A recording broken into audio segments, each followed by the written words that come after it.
Good morning everyone, I hope you're all well. This is the second time I have recorded this video. The audio on my phone is just diabolical. I don't know what's happened to my phone, probably getting wet whilst I'm out running. It's 2 weeks ago now, 2 weeks and 3 days since I ran the Lisbon Marathon, and I did a really thorough run through of how it was, and now I'm going to have to try and remember. So what I talked about in that video was the things that went well and things that I could have done better. So it's actually quite hard to remember now the exact feeling because it feels like so long ago. And actually I suppose I can talk now about the recovery as well, because I feel like that has gone really well.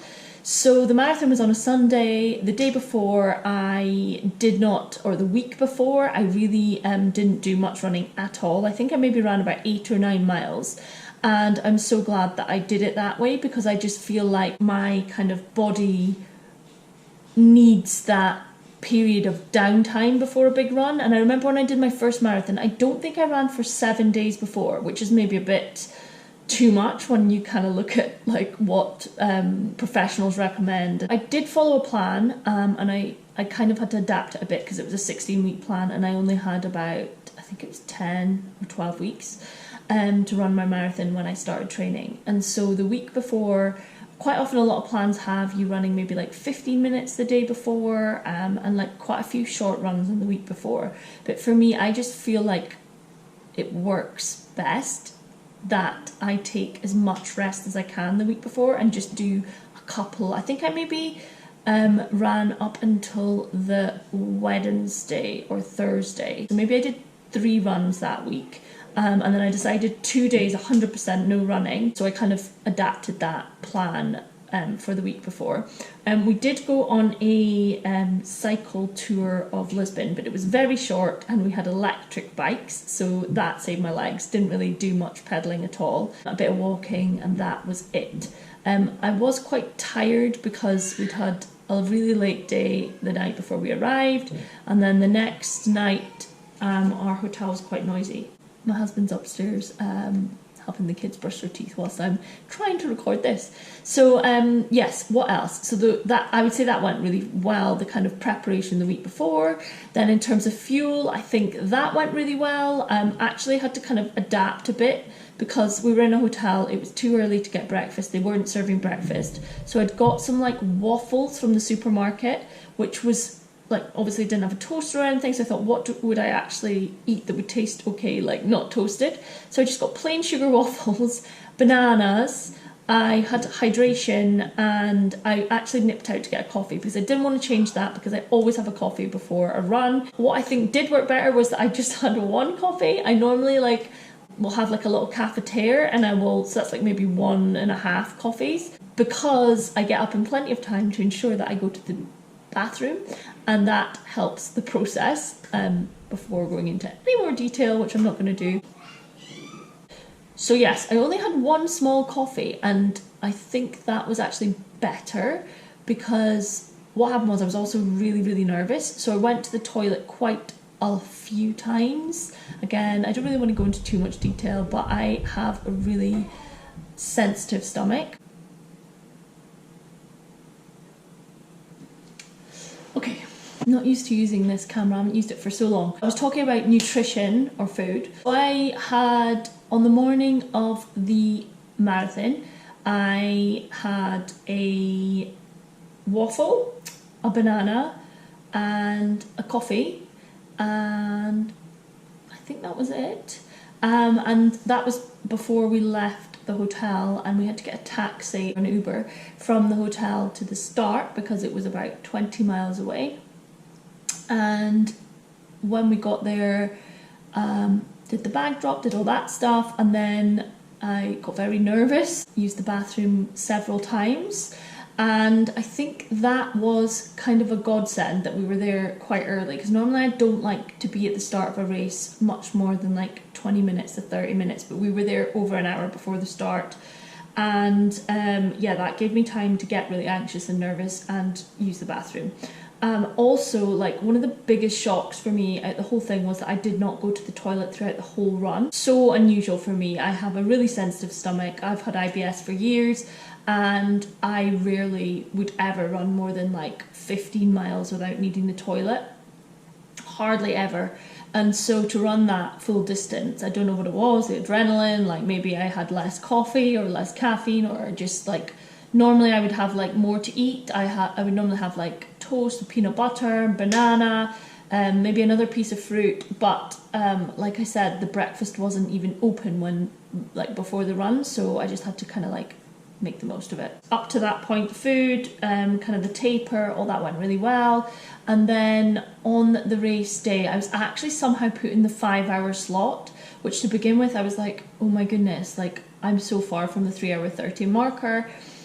You know, I'm right at the back. And then I thought, no, that's fine because I can overtake. And then a huge advantage of being in that slot was that there was 2 waves as well. So I actually started at the very beginning of the second wave. So it was 3 minutes after the official start time. And it was kind of like a loop to begin with, so like an out and back loop, and then all the way back into Lisbon. And I had this theory that I'd kind of, it is not really like a professional or like race theory that I would recommend anyone else do, but what I did was I played around with a like a timing app where you can work out like what pace you go and how, you know, how long you go at that pace and overall how long that will take. And obviously I knew that for a 3-hour 30 marathon I had to run an 8-minute mile. I know that the best theory is maybe to start a bit slower, to do negative splits, or to try and run at that pace and not head off too fast. But I just decided about 48 hours before this was going to be my theory. Please don't like take this as being a good idea, because obviously I didn't reach my 3-hour 30 goal, but I got, I'd say, quite close-ish. I was really proud of my goal. My A goal was 3:30, my B goal was less than 3:40, and my C goal was like 3:45 or just finish, you know, feeling like in one piece. So I managed to do better than my B goal, didn't reach my A goal, but I was really, really happy with the result. And so my theory was that if I ran as long as I could, I knew I could run at least a half marathon at 7:40 minute mile, 7:50 minute mile, and feel comfortable. So I thought, I'm going to just try this out, like what have I got to lose? And so I'm going to push as much as I can to run like 7:40 minute mile, 7:50 minute mile for as long as I can. Then that will allow me a little bit of leeway to slow down, because I knew like that no matter what pace I started at, if I'd started at an 8-minute mile, I would still have slowed down at the end. If I'd started at an 8.5 minute mile, I would have still slowed down at the end. I don't believe I would have got to the last 3 miles and been able to speed up if I'd run an 8-minute mile or an 8-minute 30 mile.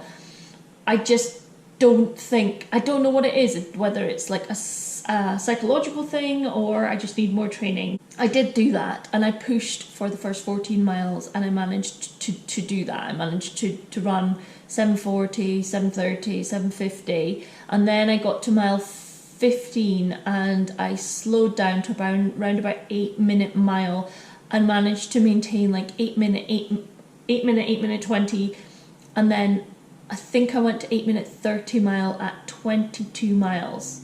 So I was pretty shocked that I managed to sustain that for that amount of time. And I'd set a goal also to reach 22 miles by 3 hours, because I knew then I only had 4 miles to go, and I managed to hit that goal as well. So by that point I knew I was going to complete it, but it was only really at 23 miles when I had really slowed down, and I mentally did some arithmetic and figured out if I still went at below a 10-minute mile for the last 3 miles, I was going to be under 3 hours 40.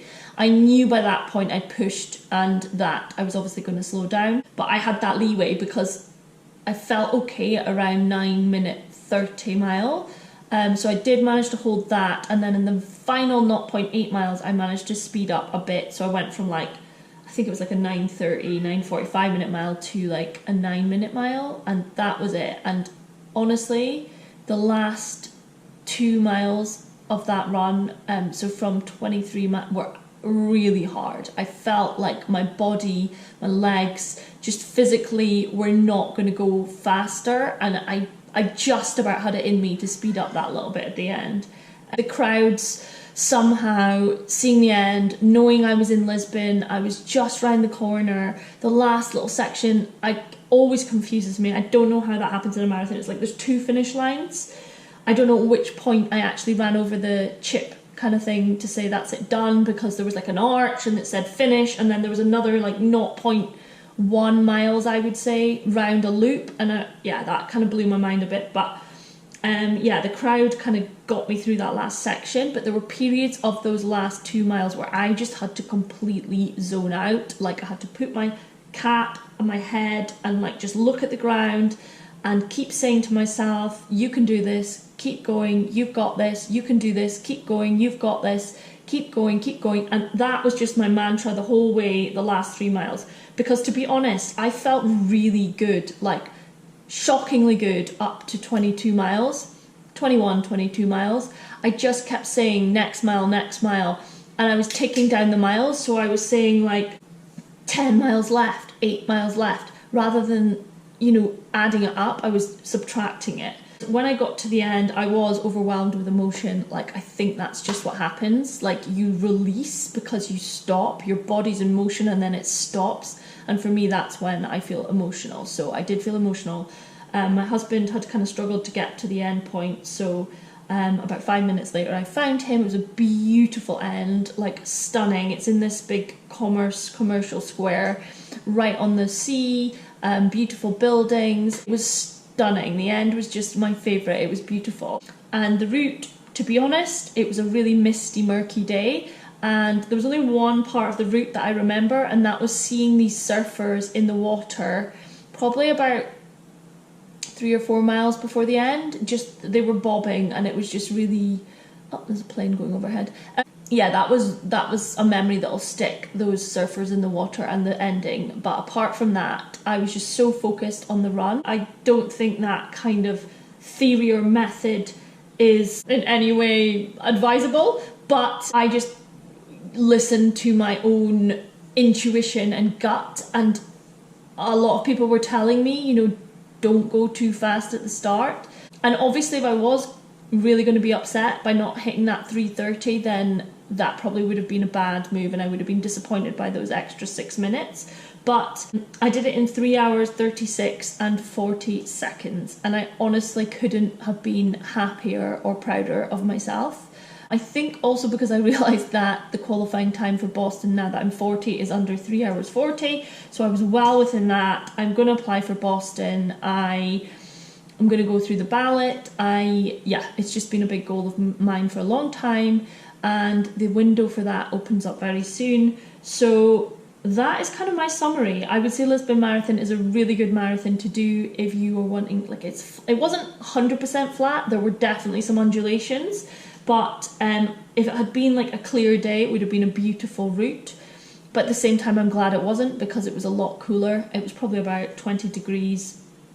I struggled at the beginning. It felt like I was breathing in dry air, like dry, wet. Not how, no, you don't even get dry, wet air, but it just felt like warm. I would still love to run a 3 hour 30 marathon. It's still a goal, but I think for that I would probably need a coach, or to be a little bit more methodical with my approach on race day, and a little bit more, although I was consistent with the training, I maybe wasn't quite consistent enough, because there were times where I thought, no, I'm not running today, even though my plan said to run, or I did an alternative, or I skipped a couple of hill sessions. So I feel like I did stick to the plan, which was one I just got online, pretty closely, but I wasn't 100%. So yeah, that is my little summary of Lisbon Marathon, which I absolutely loved. I've also signed up to Glasgow winter warmer